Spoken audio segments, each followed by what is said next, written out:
You approach a girl that you like. You want to know her better. You want to get her number so you can set up a date. You start with, "Hi, my name is James," and the girl replies, "Oh, hi." Your mind starts spinning. Should I talk about the weather? Nah, that's too boring. I am an interesting guy, right? Should I ask if she has a boyfriend? Should I say that she looks cute to me? Should I talk about the dogs I wished I have? While you are thinking of what to say, you stood there for 5 seconds motionlessly. She looks at you with a confused look and says, okay. This is weird, bye.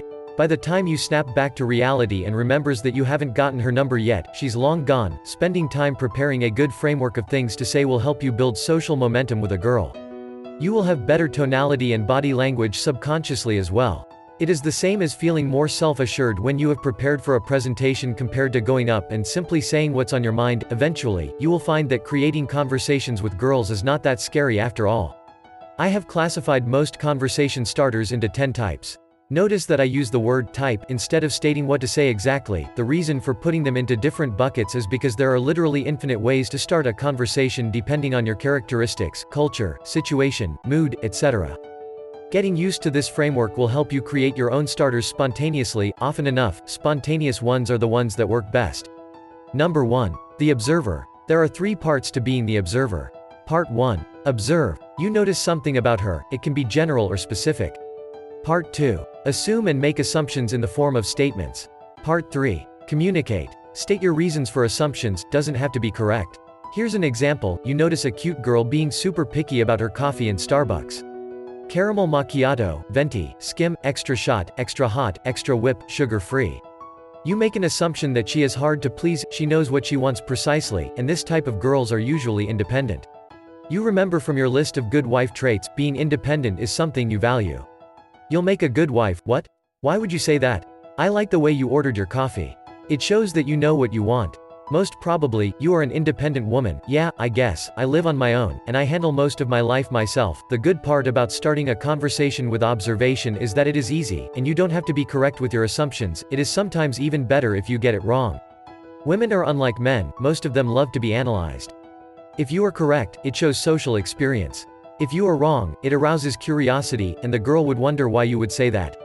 Either way, women love to get a conversation started about themselves. The conversation suddenly becomes open-ended, and you can develop momentum much easier from here. Avoiding making your sentences into questions. Don't make it sound like an interview. Rephrase all questions into statements instead. For example, instead of, "I like the way you choose your groceries." "Are you a good cook?" Say, "I like the way you choose your groceries."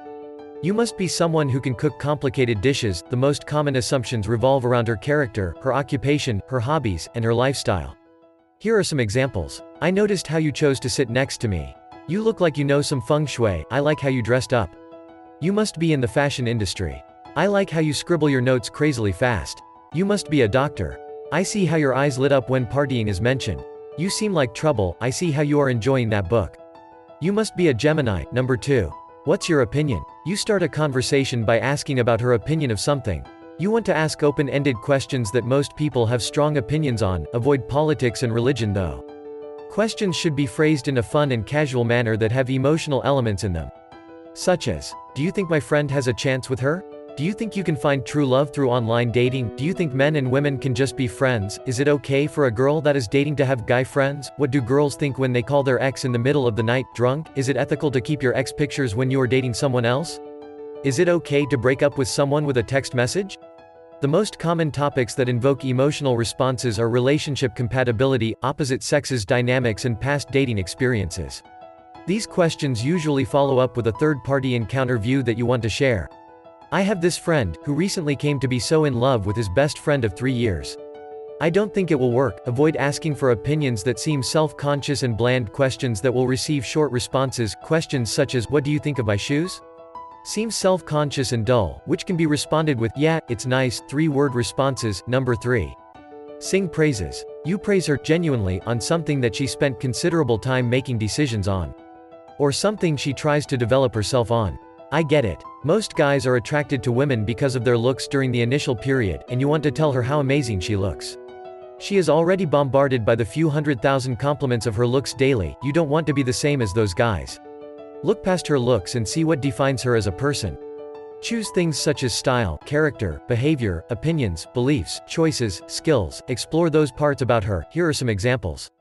I love your fashion sense, you must be a creative person, I like how you developed your English language, although you are not a native speaker. I love your energy levels, they are infectious, and I'm infected. There's something cool about the way you present yourself. What's your secret? You seem like an interesting person. You like to do fun things, don't you? If you somehow can't look past her appearance and can't help to compliment her on her looks, rephrase your statements from general to specific, describe to her what is so attractive about her, is it her face, her eyes, her nose? For example, instead of, you are so attractive, to, you look so elegant in that dress, and I bet not many girls would be able to wear that dress like you do. Number 4. Environmental expert. This is the same as the observer, but instead of observing something about her, you start a conversation with her about what's happening around both of you. This largely depends on the environment setting, and it comes down to how well you respond to the situation. For example, you can react to how ridiculous the gym class instructor is wearing or how you would spice things up if you were to organize his bachelor's party.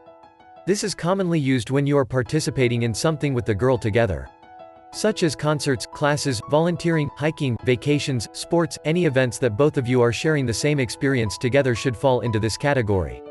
Learn how to make small talks, and you shall become a natural in using this type of conversation starters. Number 5. Macho bravado. Being bold and upfront about your attraction is a double-edged sword. This type of conversation starters usually sounds like this: "Hi, I like you, and I want to get to know you. Can I have your number?" This is a risky conversation starter, and you would not want to use on the one girl that you really like in case you blow your chances. It is risky because you are making the girl to decide right on the spot whether she is attracted to you or not. Most of the time she is not attracted, as there is no time for attraction to happen. This is only effective if you have an absurd amount of recognizable upfront value, such as confidence, status, looks and fashion, or have displayed value in her vicinity. For example, being the leader of your group and she sees that. The good part about this approach is that it cuts to the chase. You don't need to waste time with girls that are not attracted to you and move on with girls that are. You would want to use this shotgun approach in places where there are plenty of girls around, such as a club or crowded street. To counter the cons of this approach, you should try to add some cheekiness and humor into it.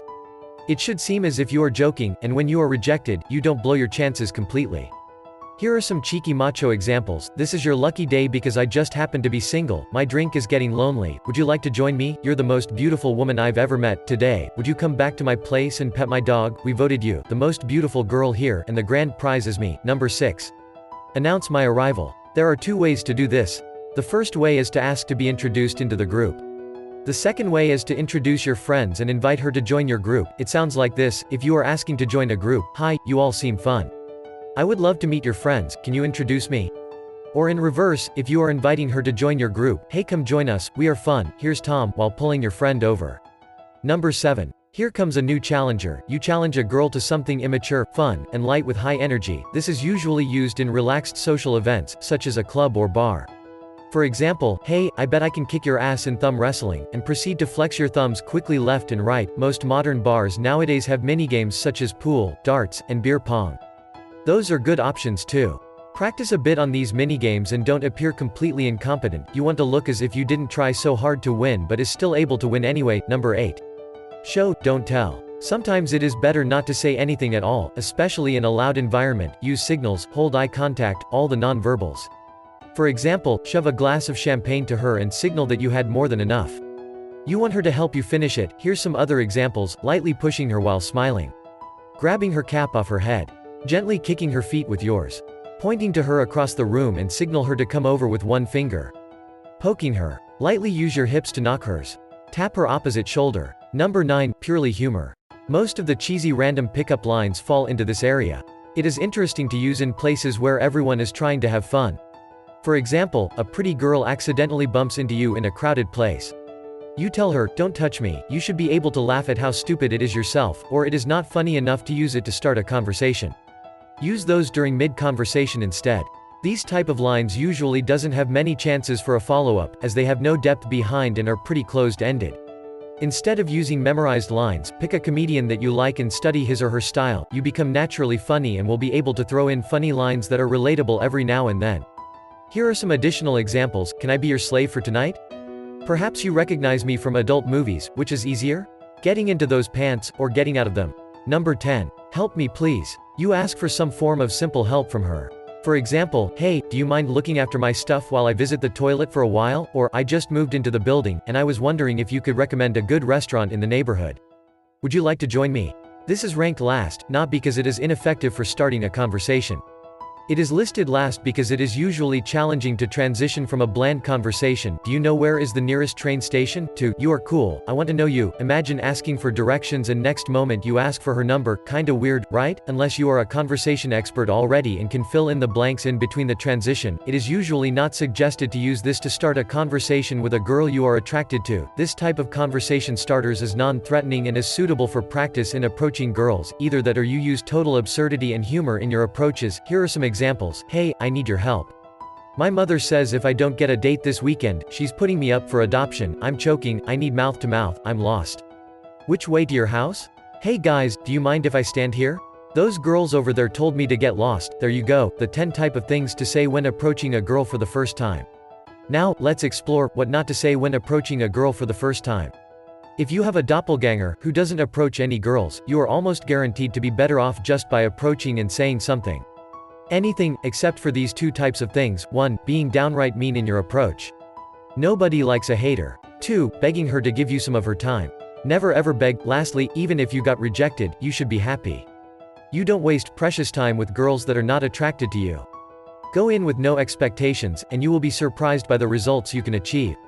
Thank you for watching, and if you liked the video, please hit like and subscribe.